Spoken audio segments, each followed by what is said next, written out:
আমার মা কৃষ্ণা কুন্ডু, ওনার metastasis relapse করেছিল, স্প্রেড করেছিল ইন লাংস, কিন্তু তারপরে আমরা এইখানে আসি ডক্টর সঞ্চার মণ্ডলের কাছে। উনি আমাদেরকে যেভাবে গাইড করেছেন আমরা সেই রকম ভাবে ট্রিটমেন্টে গিয়েছি।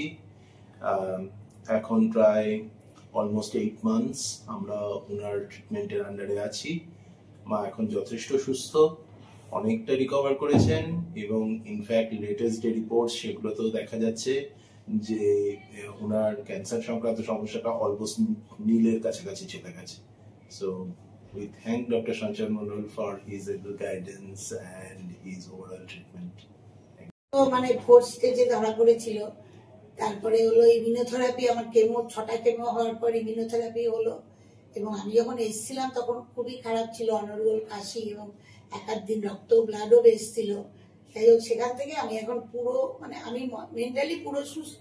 ফিজিক্যালি যেটা আমার হাঁটুর প্রবলেম সেটা আমার বহু আগে, 30 বছর আগের, ওটা তো কোনো না, কিন্তু আমি যথেষ্ট ভালো আছি, খাওয়া দাওয়া করে সব কাজকর্ম করতে পারি, নর্মাল লাইফ।